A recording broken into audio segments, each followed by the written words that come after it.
Now today I brought this meal to show you what $6 buys you in New Mexico. And yes, the tortillas are cut in half because that would mean $8, $9. That's a can of pinto beans. And you can't go without green chili in New Mexico. So this is what some kid somewhere out in rural New Mexico in my state gets to eat for $6 a day. That's breakfast, that is lunch, and that is dinner. Now, would you feed that to your own kids? Could you live off of $6 a day yourself? Probably not.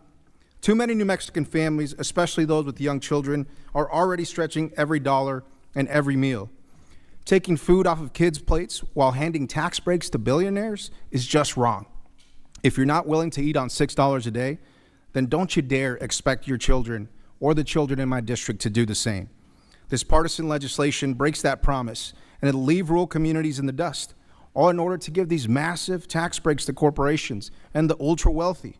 Under this partisan plan, it would cost the state of New Mexico around $255 million just in next year, and an estimated $2.4 billion over the next 10 years. Folks, we don't have that kind of money.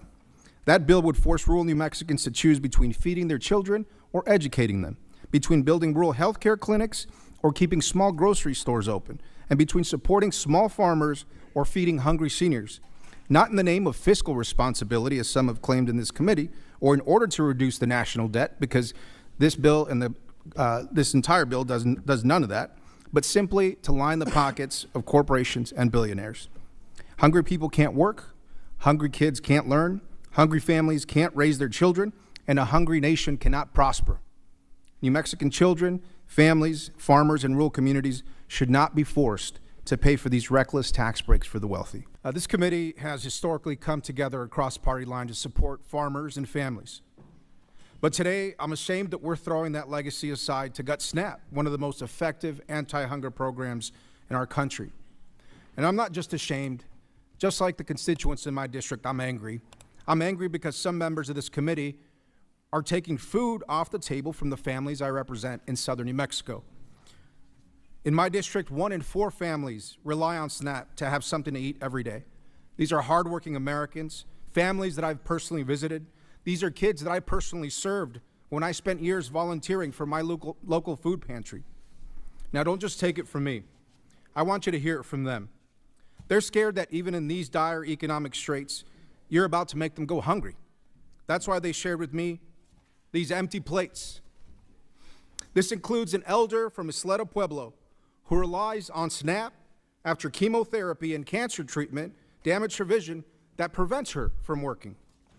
This includes a grandmother with 3 grandchildren who wrote to me, "I ask you, I beg you to not take away this much needed assistance from families who depend on this help to survive." And this also includes a mother whose SNAP benefits are already delayed, who said, "Being able to afford everything my family needs is hard, and despite working, relies on SNAP to feed her 3 children." Gutting SNAP doesn't just hurt these hardworking families who use it. It hurts rural grocery stores that depend on SNAP through a local food hub.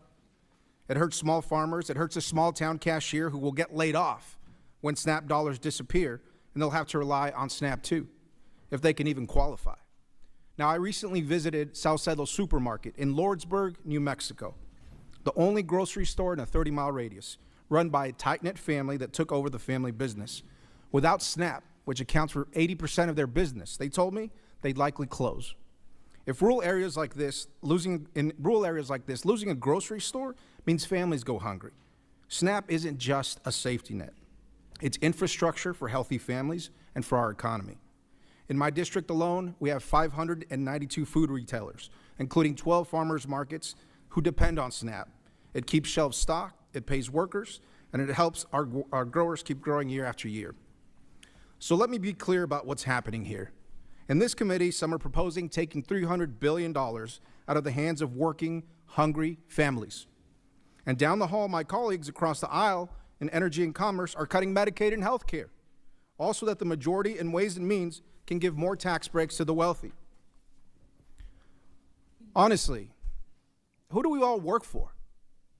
I work for the good, hardworking people of New Mexico, honest Americans struggling to make ends meet. This isn't reform. This isn't fiscal responsibility. This is theft, plain and simple. And it's rural families, it's veterans, it's seniors, farmers and ranchers who are footing the bill. But it's not just snap cuts that concern me. It's the fact that by going down this road, we're abandoning the Farm Bill. And with it, every farmer who's counting on specialty crop programs, conservation dollars, and certainty for the next 5 years. Mr. Chairman, the people in my district didn't send me here to watch their livelihoods get turned into bargaining chips. They sent me here to fight for them, to fight for their basic needs, for rural businesses and for our farmers. That's exactly what I'm going to keep doing. I think you all should too. I'll yield back, Mr. Chairman.